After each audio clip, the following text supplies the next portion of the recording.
¿Qué tal amigos? ¿Cómo están? Les saluda de nuevo Fufo. Espero que se encuentren muy bien. Sean bienvenidos a este segundo video de análisis de narrativa gráfica mexicana, exclusivamente mexicana. Bueno, recuerden que todo esto es una crítica constructiva, es un análisis que hago desde el punto de vista objetivo para incentivar a que cada vez se hagan mejores narrativas gráficas. No es personal, no se enojen. Ok, bueno, pues para este segundo video, la narrativa gráfica que escogí es una narrativa gráfica bien interesante.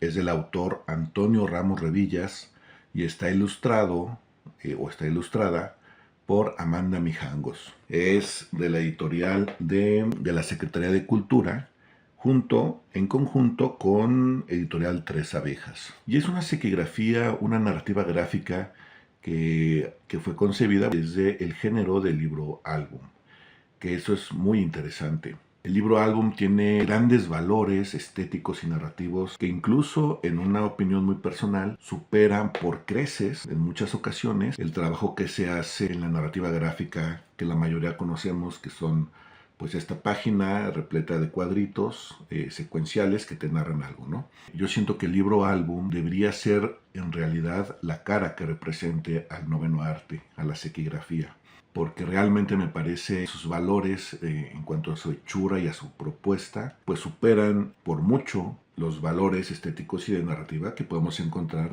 en el cómic tradicional, ¿no? En la sequigrafía de viñetas secuenciales. Eso es lo que yo considero, es una opinión muy personal. Los grandes valores que uno puede encontrar en este género, se puede decir, de narrativa gráfica, en esta otra manera de hacer narrativa gráfica. Bueno, además de que se realiza a doble página, y lo más interesante es que esta dinámica que hay entre texto e imagen es una dinámica tan íntima, una amalgama tan precisa, que se requiere de la conjunción de ambos para que el mensaje sea transmitido realmente con la fuerza y con la precisión pues que se requiere, ¿no? Que los autores esperan y que los autores pues proponen. Esta dinámica que hay entre los dos lenguajes es realmente pues, la relación ideal que debería imperar en la mayoría de la narrativa gráfica. Muchas veces la imagen está muy descuidada, o le dan prioridad al texto, o al revés, ¿no? Le dan prioridad al trabajo gráfico y descuidan la narrativa. Eso es muy común de ver en el género de narrativa gráfica de viñetas secuenciales, ¿no? Generalmente no se cuidan mucho esta dinámica entre texto y imagen, pero en el libro álbum es realmente lo que le da personalidad y lo que le da el valor. Y eso es muy difícil de lograr. El libro álbum, en sus narrativas, en sus relatos, no suele tener relatos excesivos, sino más bien son narrativas precisas. Y es ahí donde yo encuentro el gran valor de este medio, de esta forma de contar narrativa gráfica, de hacer narrativa gráfica o sequigrafía, que implica que los autores sean precisos, tanto narrativamente y la imagen también. Tiene que ser igual de precisa en todo su lenguaje visual, en su lenguaje gráfico, porque la imagen no está ilustrando al texto, no lo está soportando.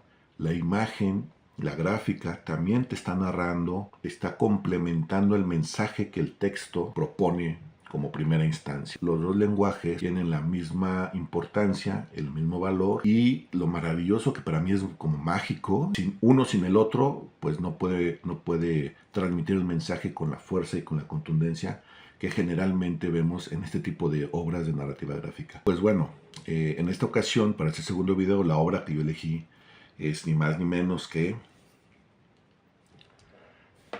Yo te pego, tú me pegas. ¡Wow! Esta es una obra, en mi opinión, obligada, tanto para niños, para el público joven, infantil, pero también para el público adulto. Es una obra que toca un tema muy importante, muy fuerte, y además lo toca de una manera sin tapujos, de una manera o de una forma pues como es de terrible, no logra alcanzar realmente a mostrar lo terrible que es en la realidad este panorama tan triste, pero lo hace de una manera que incluso te llega a incomodar la narrativa, porque nos incomoda cuando la realidad es una realidad lamentable, es una realidad oscura, ¿no? Nos incomoda mucho que nos echen en cara que esto está pasando.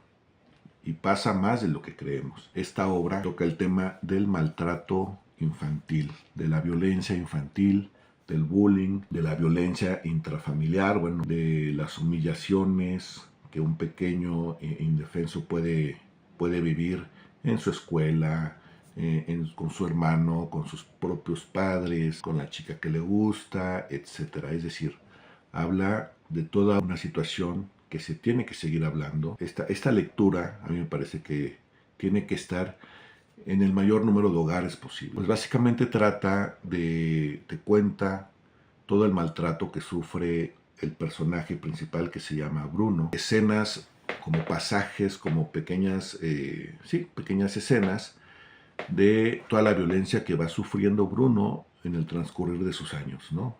La premisa de la narrativa, la premisa del relato, las consecuencias tan graves que pueda haber cuando un niño pues vive este tipo de maltratos, del bullying, y lo que puede provocar en su desarrollo personal. Cuando me refiero a niños, estoy generalizando en géneros, o sea, me estoy refiriendo a niño, niña, niñe, ¿no? Etcétera. Y que muchas veces todo este maltrato y este bullying al que es sometido pues el niño es incluso de manera intencional, ¿no? Con toda la alevosía y la intención de hacerle daño. Ocurre más de lo que nosotros podemos imaginar. Dentro de toda la propuesta de narrativa que hace el autor o todo el equipo editorial también, me encontré con que esta narrativa que proponen es una narrativa atípica, hablando de su estructura narrativa, ¿no? ¿A qué me refiero? Yo soy un gran partidario y a mí me encanta y siempre lo utilizo y lo recomiendo, la estructura del monomito, ¿no? La estructura narrativa del monomito, que pues bueno, los que se dedican a escribir pues sabrán a lo que me refiero, el famoso Camino del Héroe. Esa estructura narrativa empieza generalmente con el personaje principal, que es el héroe. Él está en su mundo ordinario y de repente tiene el llamado a la aventura, es decir, algo ocurre en su mundo ordinario, luego viene la negación, ¿no? El héroe se niega al llamado a la aventura, o no la cree, o la rechaza, etc. Y después aparece un personaje arquetípico también, que es el guía, el mentor, que ayuda al héroe a adentrarse a la aventura. Y una vez que ya logró que el personaje principal, que el héroe, acepte su aventura, desaparece, el mentor desaparece, y entonces el héroe ya es el que se adentra, que cruza el umbral y que cruza el llamado vientre de la ballena, y entonces ya se adentra al mundo mágico donde el héroe experimentará una transformación, el héroe incluso morirá y renacerá, y etcétera, ¿no?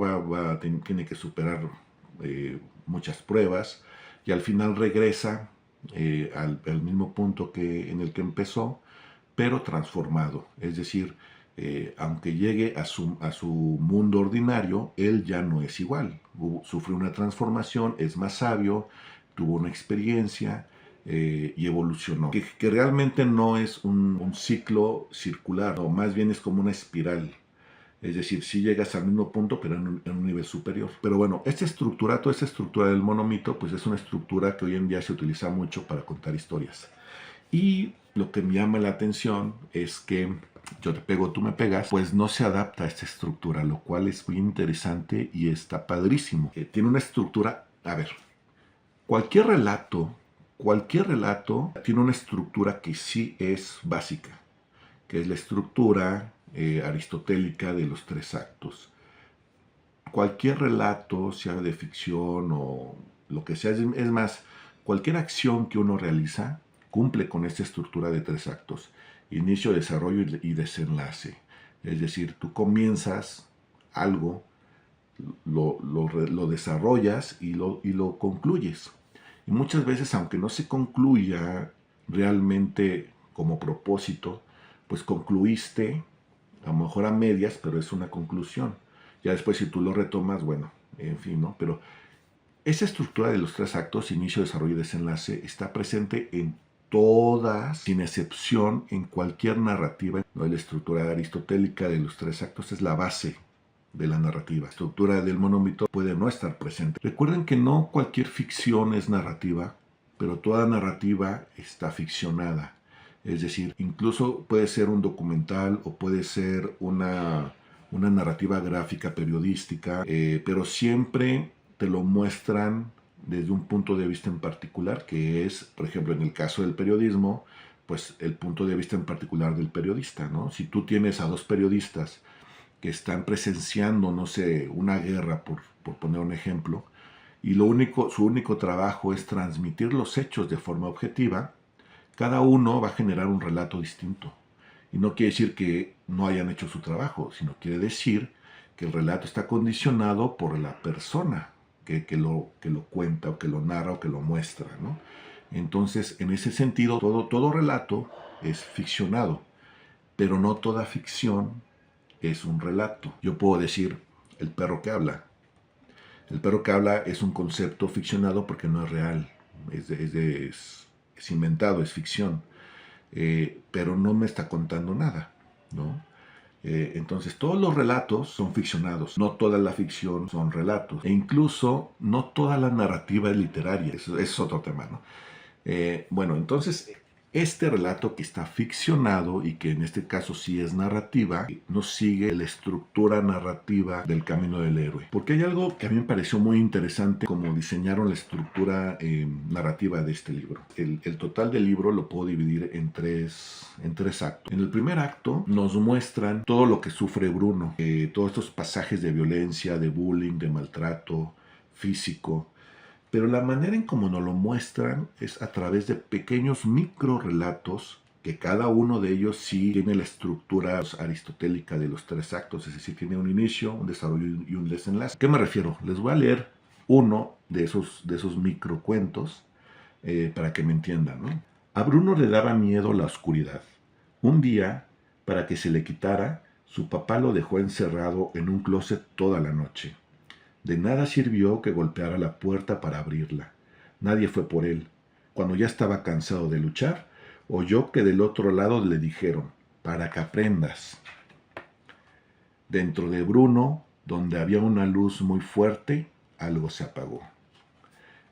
Ahí termina el primer relato. Y así nos van contando cada uno de los pasajes de cuando lo golpean en la escuela, de cuando la niña que le gusta lo humilla, de cuando su mamá lo golpea físicamente, que ahorita pasamos a eso, de cuando su hermano le echa una cucaracha y Bruno, se entiende que Bruno tiene fobia, no es un miedo normal, tiene una fobia hacia las cucarachas y su hermano, con toda la alevosía y la maldad, se la avienta a Bruno, también con toda la ignorancia, obviamente. Y el pobre Bruno, para los que tienen una fobia a los insectos, pues van a comprender esto de que cuando te muestran un insecto y tienes una fobia, no es un temor nada más, un rechazo o repulsión, es una fobia. Las fobias son tremendas. Y cuando te exponen a esa fobia, pues es un calvario para la persona, ¿no? Imagínate en un niño. Entonces, bueno, estos microrelatos tienen esa estructura donde se puede distinguir un inicio, un desarrollo y un desenlace. Los desenlaces pues son negativos, evidentemente, ¿no? Pero eso es lo que me pareció bien interesante. Eso ocurre en el primer acto de todo el libro. En el segundo acto podemos ver a Bruno que empieza a agonizar en vida. Es decir, después de que ha sufrido durante tanto tiempo un sinnúmero de formas de maltrato, se apagan sus ganas de vivir, se apagan su alma, su brillo, su inocencia de niño evidentemente ha sido arrebatada de forma cruel. Y entonces Bruno empieza a agonizar, a estar ausente físicamente, pero también sobre todo en el alma. Él empieza a oscurecerse, a ser un ser oscuro. Muy sutilmente nos están sugiriendo algo que ocurre con mucha frecuencia, que es lamentablemente los sujetos que son maltratados toman unas decisiones muy lamentables en su persona, ¿no? ¿Saben a lo que me refiero? Aquí nos lo sugiere de forma muy sutil. Bruno empieza a perder las ganas de vivir, a desaparecer, a apagarse, a convertirse como en un fantasma, ¿no?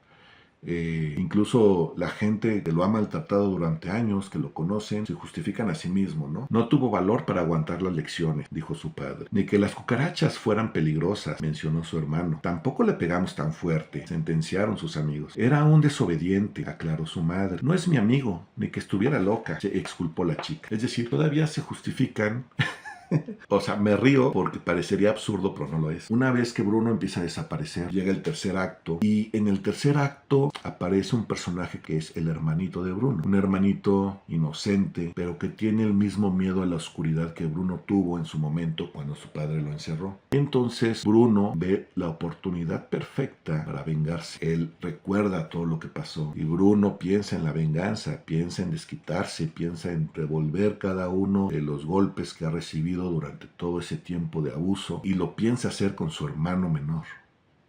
O sea, esto está... O sea, todo esto viene aquí. O sea, viene aquí, literal. Pues Bruno le dice a su hermano, ven, yo tengo la solución a tu problema, ¿no? Y lo encierra, como a él hicieron. Y entonces se da cuenta que su hermano empieza a tener mucho pavor de estar encerrado, como a él le pasó. Y en ese momento, Bruno se refleja en su hermano, se acuerda de lo que vivió, y esto a mí se me hace un nudo en la garganta, no voy a llorar, y le nace esa empatía. Y afortunadamente, Bruno entiende en lo que se estaba convirtiendo y decide romper el patrón en un acto de resiliencia maravillosa.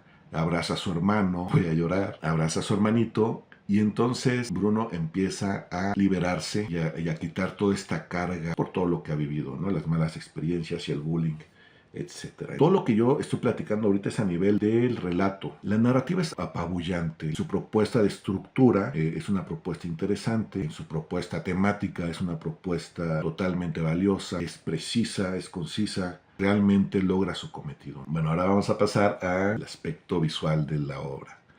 Que el aspecto visual también es muy interesante. Las imágenes que propone la artista gráfica, la artista visual, muy minimalistas, muestra lo que tiene que mostrar para complementar el mensaje del texto, muy bien lograda. La mayoría de la paleta está hecha en grises. Ajá. La autora maneja un código de colores dependiendo para cada personaje, cada situación o el mundo, ¿no? Una propuesta pues minimalista con tintes incluso un tanto surrealistas, experimental, pero que en conjunto con la narrativa se vuelve una propuesta lírica, o sea que alcanza tintes líricos y una belleza estética muy especial porque estás hablando de un tema terrible e incluso en los temas terribles se puede encontrar belleza, se puede encontrar estéticas muy bellas a nivel visual y a nivel emotivo. El arte es eso, el arte de lo que se trata te conmueva, es decir, te mueva por dentro las fibras. Es una yuxtaposición que haces, me encanta visualmente, me aterra narrativamente, todo eso son detalles que le otorgan un cierto valor a la obra. Y en este caso, tanto la gráfica como la narrativa, pues logran eso, ¿no? Como les decía, la artista gráfica propone una serie de códigos de color para identificar a personajes, a situaciones y al mundo. Por ejemplo, a Bruno, cabe destacar que todos los personajes de la obra son aves, ¿no? Este que parece como un canario es Bruno. Bruno siempre aparece en colores amarillos o todo lo que tiene que ver con Bruno siempre va a tener el tono amarillo. Vean, por ejemplo, aquí está Bruno encerrado cuando su papá lo encierra en el closet, en el armario. Por ejemplo, en esta página, que es la de las cucarachas, pues ahí están, se ven sus calcetines, sus piecitos de Bruno. A todos los personajes que hacen el bullying o que maltratan a Bruno, pues son aves oscuras. Todo lo que está representado con el color rojo tiene que ver con el daño físico, con las heridas físicas y con el amor, con los sentimientos de Bruno. Y el ave negra, pues es la niña que le gusta y ahí es donde lo está humillando. Y toda la página es roja. El arbolito donde están representa los sentimientos de Bruno, porque en la siguiente página, vean lo que hay. Es el corazón de Bruno y la chica ahí pisoteando el corazón de Bruno. El color blanco pues representa el hermanito de Bruno, que es este. Aquí es cuando Bruno lo abraza. Y también Bruno, cuando empieza a convertir en una persona negativa, mala y que empieza a estar agonizando, pues lo representa como esta.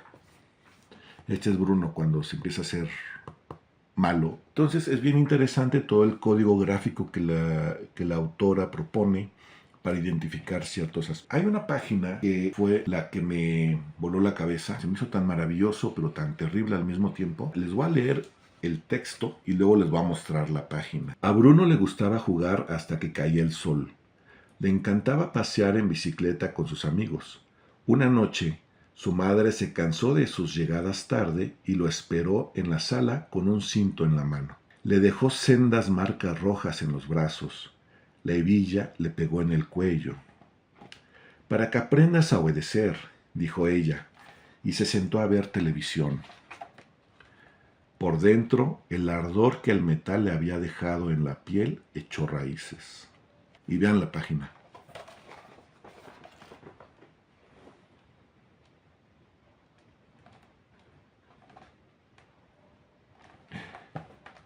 No manches, está terrible. Son las heridas que le deja la hebilla y el cinturón en la piel de Bruno, provocadas por su propia madre.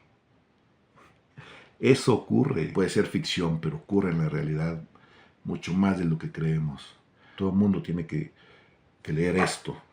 Esto es lo que logra el libro álbum, con pocos recursos, con recursos precisos, tiene la fuerza de generar un mensaje tan contundente que te conmueve por dentro, te mueve las entrañas, ¿no?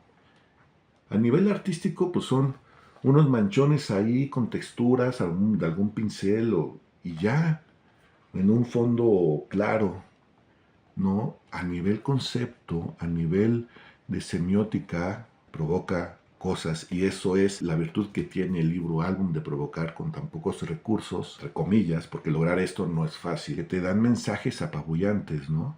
Y más cuando tocan ese tipo de temas. Pues bueno, eso es en cuanto a la gráfica, que también obviamente pues estamos hablando de un producto bien cuidado en todos los aspectos. También es una gráfica que transmite realmente, que le da esta fuerza al mensaje que necesita para llegar, ¿no? Que también está muy bien.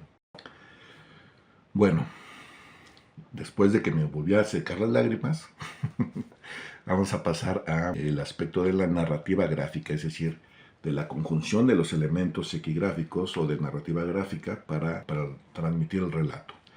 Pues en este caso ya hablé incluso un poco de ese aspecto, la manera tan precisa que conviven los dos lenguajes, ¿no? Para generar un mensaje contundente y fuerte.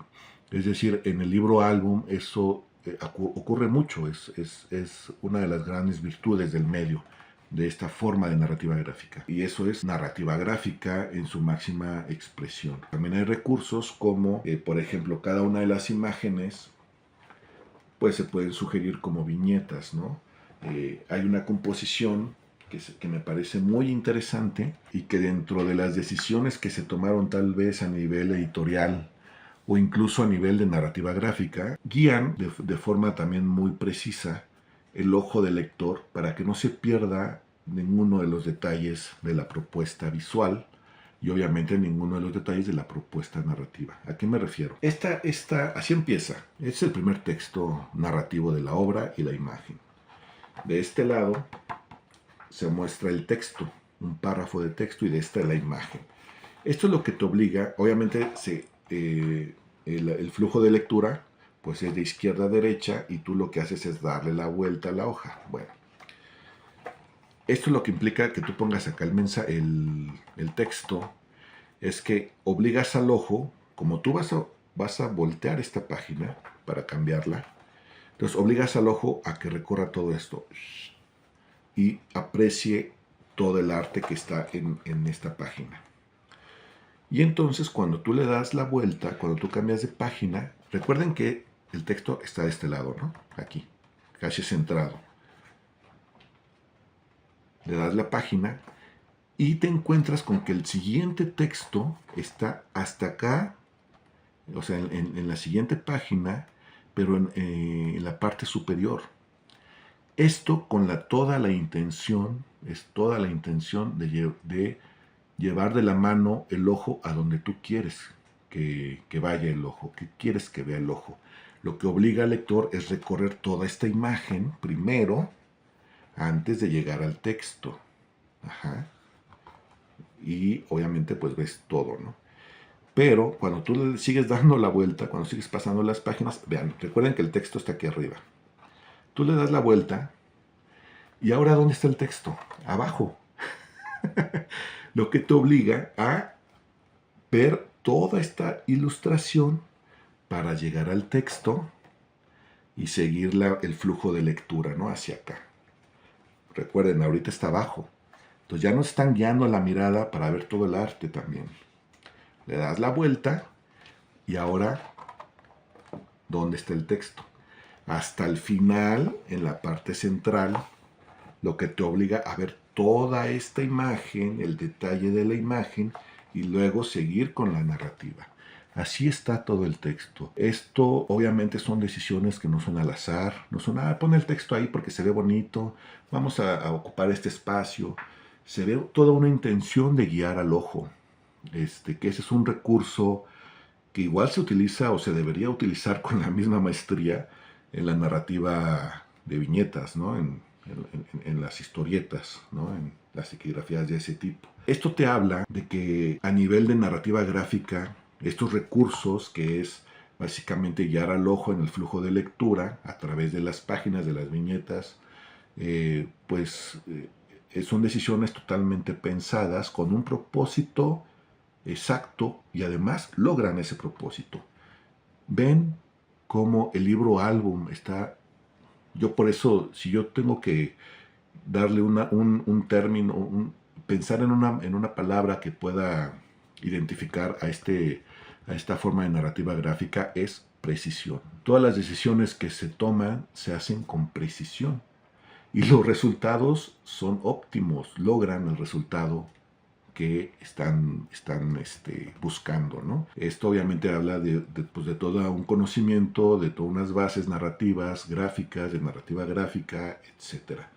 Entonces, eso es lo que a mí yo considero que es lo más valioso en cuanto a la narrativa gráfica, cómo te van guiando el ojo para que tú vayas leyendo todo. O sea, leer el texto y leer la imagen. Pero acuérdense que la imagen también se lee. En la narrativa gráfica, pues también es una propuesta muy sólida. Y pues ahorita vamos a pasar al tema de la edición, del trabajo editorial. Bueno, pues ya vamos en el cuarto punto. Ya no lloré, ya no lloré. No tengo mucho que decir. Cuando se tratan de propuestas que traen detrás editoriales, bueno, en este caso es la Secretaría de Cultura y Tres Abejas, editorial Tres Abejas, pues de entrada esperas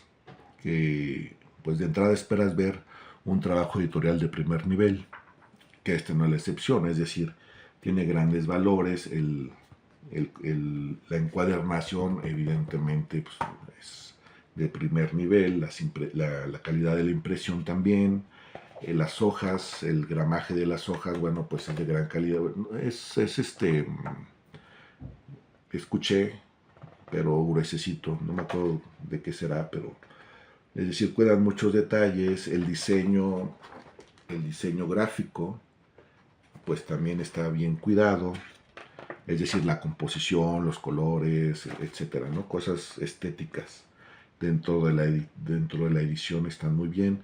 Los cortes de los márgenes, bueno, pues, ¿qué puedo decir? No hay errores. Algo que me llamó mucho la atención yo creo que es decisión editorial y no tanto de la narrativa o del narrador, de los narradores, de los autores, que me pareció también muy interesante. En primer lugar, bueno, pues la tipografía. A ver, vamos por la portada, ¿no? No hay una imagen iconográfica, un logotipo para que representar la obra. Generalmente en el libro álbum pues no ponen logotipos, ¿no? Más bien son letras, es un texto en grande que se entienda el título. El título de Yo te pego, tú me pegas, habla totalmente de lo que esperas en la lectura. Es decir, de entrada ya te están diciendo que va a ser una lectura que habla de golpes, por lo menos, ¿no? Y de que si te pego, tú vas a pegar también. Y la portada soporta muy bien esa idea al tú ver ahí como una sombra en un rincón, sentado como muy negativo, los colores son grises, es muy negativa la portada en ese sentido. Y entonces dices, bueno, puede ser una lectura interesante porque ¿a qué me voy a enfrentar? se están peleando, una familia, un niño, tal vez, no sé, empiezas a generar conjeturas en tu cabeza, pero el título es totalmente atinado, yo te pego, tú me pegas. Y de hecho creo que se queda un poquito corto, pero está bien porque te sorprende. O sea, cuando tú ves la narrativa tan apabullante, apabullante en el buen sentido, no dejas de leerlo, no quieres deshacerte de esto, ¿no? La decisión de la edición, del diseño de la portada, bien. Y la tipografía, que no sé cómo se llama esta tipografía, es la misma que se utiliza desde el título hasta los textos.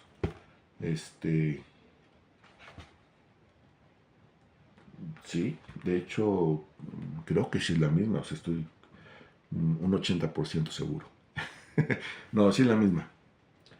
Y lo que me llama la atención de los textos es que hacen ese tipo proponen este tipo de decisiones, ¿no? Es decir, tienes un párrafo y luego para resaltar una idea, crees en el texto y lo ponen pues para que tenga más impacto, ¿no? El mensaje.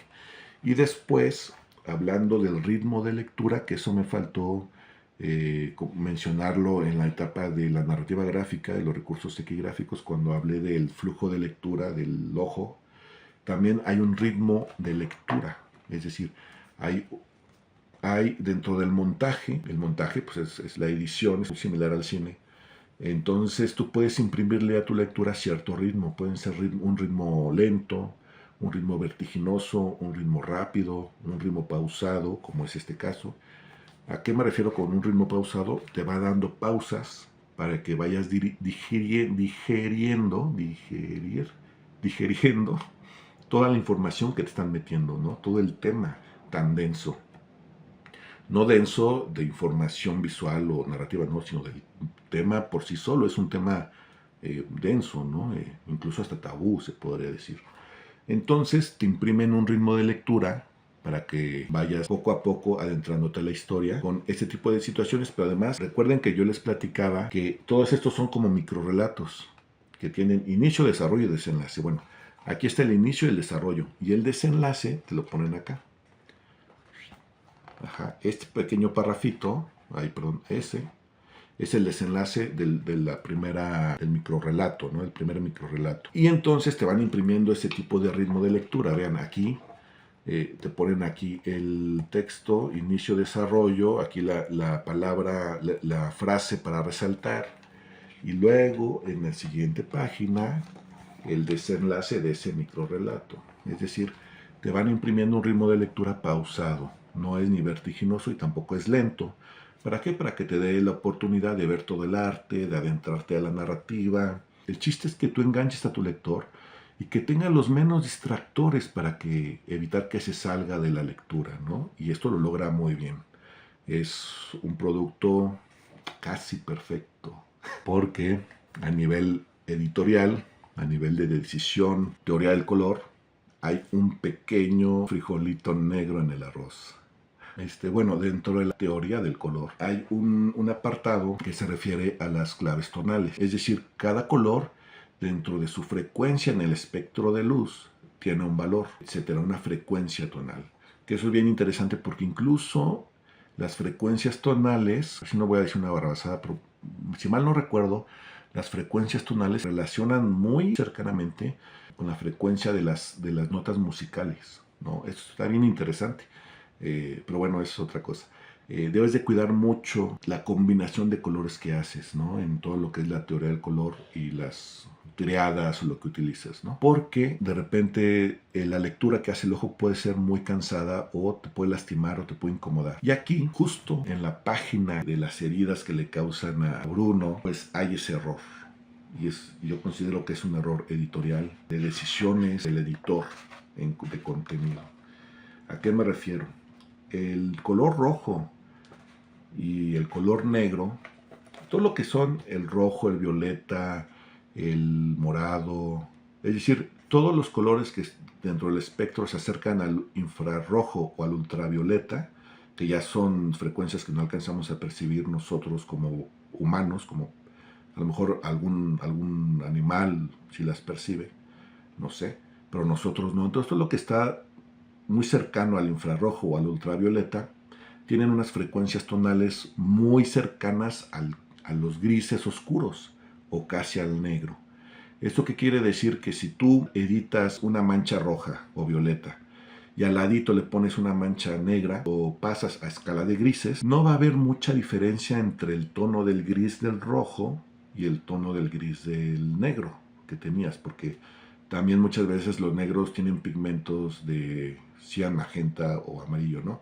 Son los negros enriquecidos, pero cuando tú lo conviertes a negro puro, solamente negro, 100% negro, y haces ese tipo de ejercicio, te vas a dar cuenta que el rojo en su estado de gris, en su valor tonal, se acerca mucho al negro, a los negros. Ahí, por ejemplo, falta contraste para identificar bien un elemento del otro, un color del otro, etc. Y entonces, aquí en esta página, justo en la página esta que me voló la cabeza y que está maravillosa, pues es una página que está llena de rojo, ¿no? Pero es un rojo, o sea, es un rojo, no, o sea, a lo mejor aquí en la cámara se ve, a lo mejor un poquito naranja, ¿no? Pero no, es rojo cereza, es rojo, sangre.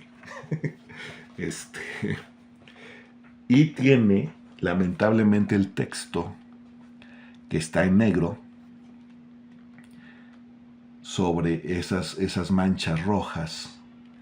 Lo que provoca cuando tú lo lees es que no sea una lectura fluida y clara. Es decir, tu ojo tiene que hacer un esfuerzo para leer con precisión las palabras, ¿no? Y esto es un error, creo yo, de una decisión editorial. ¿Por qué? Porque hay páginas que están completamente en negro y hacen esto, evidentemente, ¿no? Es un fondo negro, pues ponen el diálogo, bueno, perdón, el texto en blanco para que se pueda leer. No vas a poner un texto en gris que te dificulte la lectura, ¿no? Entonces yo no sé si aquí se les pasó, yo no sé qué, porque iba todo bien.